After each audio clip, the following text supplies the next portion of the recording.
Halo teman-teman semua, tahukah kalian mengenai disleksia? Kata disleksia berasal dari bahasa Yunani, yaitu disleksia. Dis artinya kesukaran dan leksis artinya berbahasa, yang berarti kesukaran dalam berbahasa.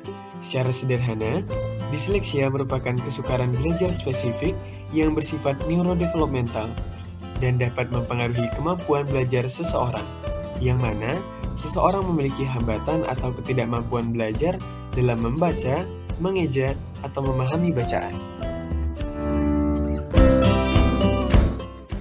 Disleksia sendiri termasuk salah satu gangguan belajar yang paling umum di dunia. Prevalensi disleksia di dunia mencapai angka 5 hingga 10% dengan jumlah populasi 700 juta orang di dunia. Di Indonesia sendiri, angka prevalensi disleksia berada di kisaran angka 10 hingga 15%. Namun, untuk data prevalensi tiap daerah masih sangat minim, bahkan belum ada datanya.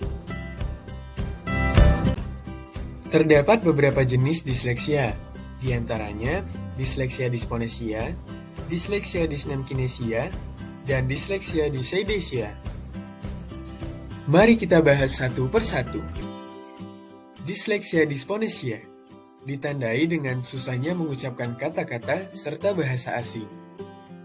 Disleksia dysnemkinesia ditandai dengan memiliki kemampuan motorik yang buruk, misalnya kesulitan dalam menulis surat.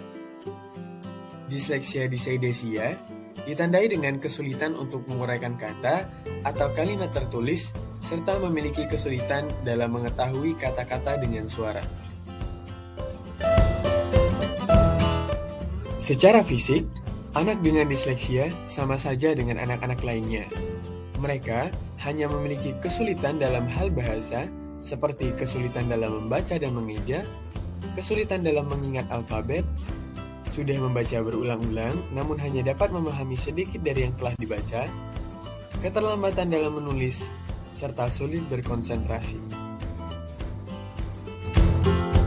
Selain itu, secara umum, kesulitan yang dihadapi anak dengan disleksia di seluruh dunia meliputi kesalahan pengucapan kata, kesulitan membedakan kata yang mirip, misalnya SOP dan POS, kesulitan dalam mengeja, misalnya SESM, PUR, NANA sempurna, kesulitan membedakan huruf dengan bentuk yang mirip, serta kesulitan membedakan huruf dengan suara yang mirip.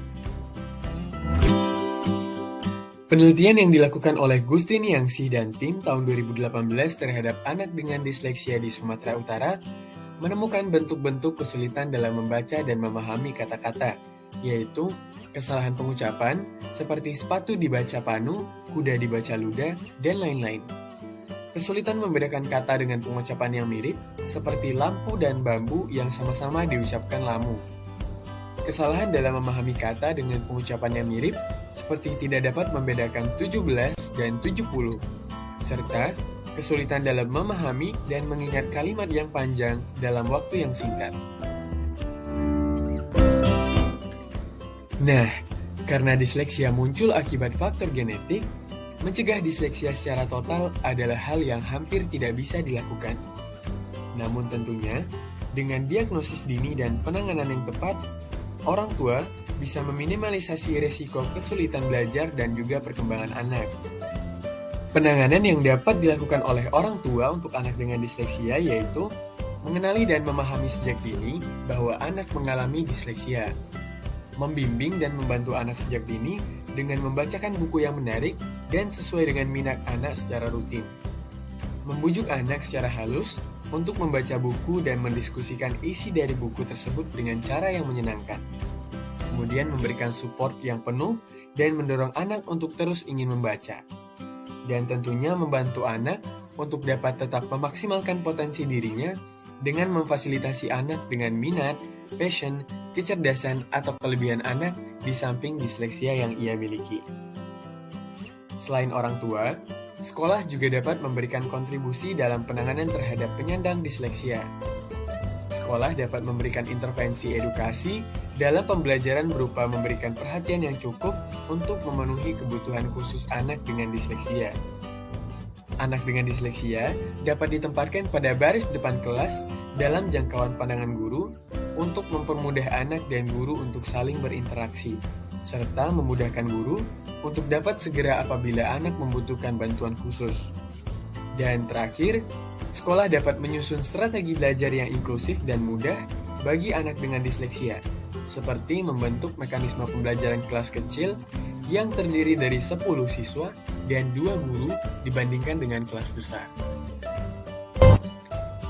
Nah, teman-teman tahu nggak sih?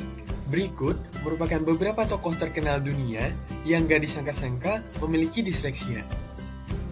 Yang pertama, ada Albert Einstein. Pada tahu dong Albert Einstein siapa? Yap, benar sekali. Dia adalah seorang fisikawan yang terkenal. Selanjutnya, ada Leonardo da Vinci. Yang bikin lukisan Mona Lisa itu loh, teman-teman pasti tahu dong. Kemudian, ada Walt Disney. Yang punya perusahaan Disney yang memproduksi film Mickey Mouse dan Princess itu. Dan yang terakhir, ada aktor tampan kita, yaitu Tom Cruise, yang sering main di film action Hollywood. Dan tidak lupa, aktor cantik kita, Keira Knightley. Wah, keren banget ya mereka. Meskipun mereka memiliki keterbatasan, mereka tetap bisa sukses di bidangnya masing-masing. Sekarang, giliran teman-teman nih untuk tetap semangat untuk menggapai cita-cita. Gak peduli keterbatasan dan kekurangan yang kalian miliki, yuk sama-sama berjuang, kita pasti bisa. Gimana? Ada hal baru apa nih yang teman-teman dapatkan dari video kita kali ini? Semoga video kita kali ini bermanfaat ya teman-teman. Sampai jumpa lagi. Dadah!